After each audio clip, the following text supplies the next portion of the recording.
अस्सलाम वालेकुम दोस्तों, भाई साहब जापान से मोहम्मद इदरीस आपकी खिदमत में हाजिर है जापान से। तो दोस्तों आज की वीडियो है जी, एक दोस्त ने पूछा था, बल्कि बताया समझे या पूछा समझे, काफी एतराज करके उसने कहा जी एक वीडियो बनाए इसके बारे में भी कि जापान में जो लोग हमारे पाकिस्तानी है समझे, कंपनियां वगैरह हैं या यहाँ पर अपना काम करते हैं गाड़ियों का स्क्रैप का, तो उसके बारे में बताएं जी। वो अपने पास से जैसा बंदे ने मैसेज किया मैं वो पहले आपको बता दूं कि वो बुलाते हैं किसी को तो उसको सैलरी बहुत कम देते हैं, उसके साथ जुल्म करते हैं। इस बारे में भी एक वीडियो बनाई। तो भाई पहले मेरी वीडियो जो बंदे भी यहाँ पर हो या कहीं पर भी हो पूरी वीडियो देख ले, उसके बाद फिर आप बताएं कि मैं सही बात कर रहा हूँ या गलत कर रहा हूँ। ठीक है, ये मैंने बताया कि जो बंदे ने सवाल किया।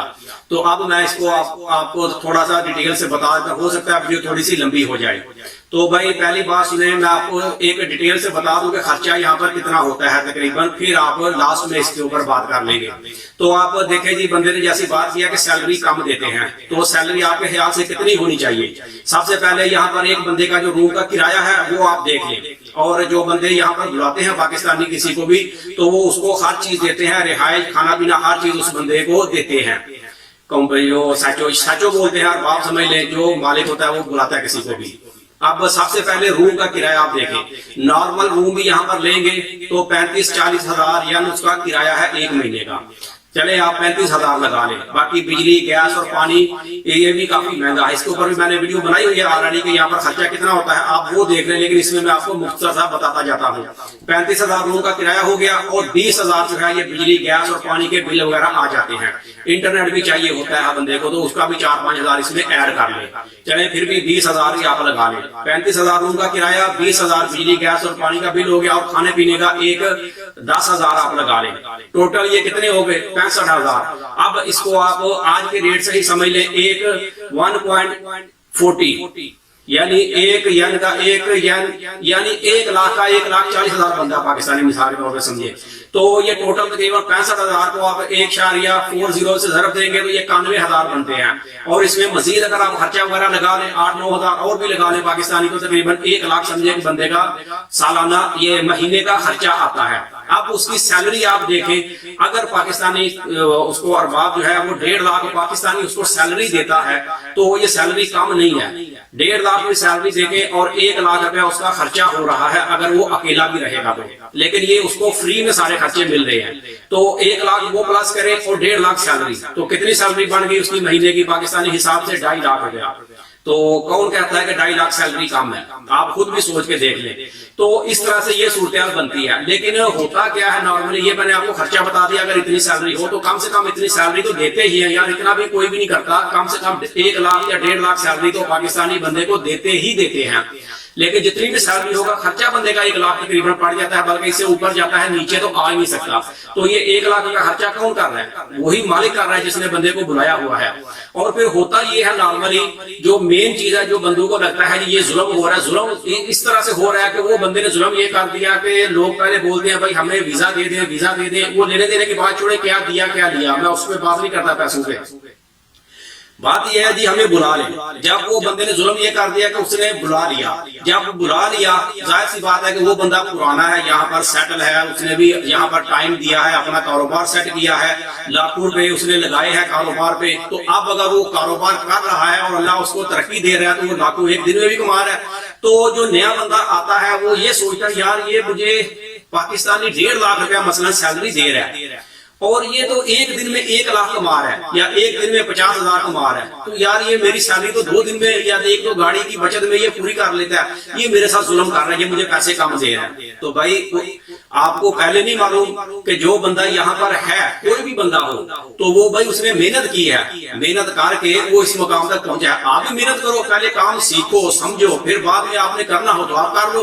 और ये फिर यहाँ पर आकर आपको एहसास हुआ है या आपको किसी बंदे ने बोला हो भाई तेरे साथ जुल्म हो रहा है, तुमको ये सैलरी कम मिलती है, तो ये बंदे उस वक्त कहाँ थे? जब आप पाकिस्तान में थे या अपनी कंट्री में थे, तो उस वक्त तो किसी ने बुलाया नहीं है। अब इस बंदे ने एहसान भी किया, रिश्तेदारी में आके या यारी दोस्ती में जैसे कैसे भी बुला लिया है, तो अब आप वो एहसान फरामोशों की तरह बोल रहे हैं जी ये इस तरह से है या इस तरह से है। हो सकता है किसी के साथ कोई ऐसा कोई स्टोरी सही भी हो रिश्तेदारों में या कुछ भी ऐसा मसला हो, लेकिन अक्सरियत में ऐसा नहीं होता। मैं भी एक लंबा सा दुबई में रह चुका हूं, तो वहां पर भी देखा है, और वहां पर तो हम लोग मिसाल देते हैं कि किसी को बुलाओ तो उसकी जो कुछ भी उससे पूछना हो, कोई लफ्ज में ऐसा बोलूंगा तो फिर किसी को अच्छा भी नहीं लगेगा। कोई ऐसी चीजें पूछनी हो तो उसकी सिर्फ कीमत समझ लें, एक चाय का कप है, उसको बाहर ले जाएं, चाय पिला दें या पेप्सी पिला दें और उसको बोले यार ये तुम्हारा जो वीजा है ना, ये वीजा अच्छा नहीं है, ये बंदे ने तुमसे पैसे लिए हैं, ये फलां किया। दुबई की बात मैं आपको बता रहा, तो वो बंदा बोलना शुरू होता है हाँ यार ये अच्छा नहीं है। अच्छा भाई अब ये अच्छा नहीं है तो तुम वापस चले जाओ। जो बंदा तुमको बोल रहा है वो तुमको बुलाएगा भी नहीं, सिर्फ उसको ये चीज अच्छी नहीं लग रही कि तुम यहाँ पर क्यों आ गए हो, मैं यहाँ पर था तो तुम यहाँ पर क्यों आ गए हो। तो भाई ऐसे मामला तो यहाँ पर भी हो सकते हैं कि आपको एक बंदे ने बुलाया है, ये तो दुबई वगैरह तो है नहीं है कि यहाँ पर इतनी आसानी से वीजा मिलता ही नहीं। ठीक है, मैं मुझसे भी लोग बोलते हैं वर्किंग वीजे के बारे में बताएं कैसे ले सकते हैं, तो भाई मैं तो बिल्कुल भी नहीं ले सकता और ना मैं किसी को बोल सकता हूं, क्योंकि इसमें ये सारे मामले मैंने देखे हुए हैं कि किस तरह के मामला तो होते हैं। तो इस वजह से भाई मैं साफ बोलता हूँ कि ये नहीं मिलता, सिंपल सी बात है। और इस केस में भी ऐसा ही है कि मैंने खुद जो देखी है चीजें, जो सुनी है अपने तजर्बे से, मैं वो आपको बता रहा हूँ। अब जिस बंदे ने बुलाया है उसका सारा एहसान खत्म हो गया बुलाने का। अब क्या चीज है जी, ये मुझे सैलरी 1 लाख या 1.5 लाख दे रहा है और ये इतने महीने के कमा रहा है। भाई वो उसने मेहनत की है, वो कमा रहा है, अल्लाह करे वो और भी लाखों कमाए। आपको उससे क्या, आपको अपनी सैलरी से मतलब होना चाहिए।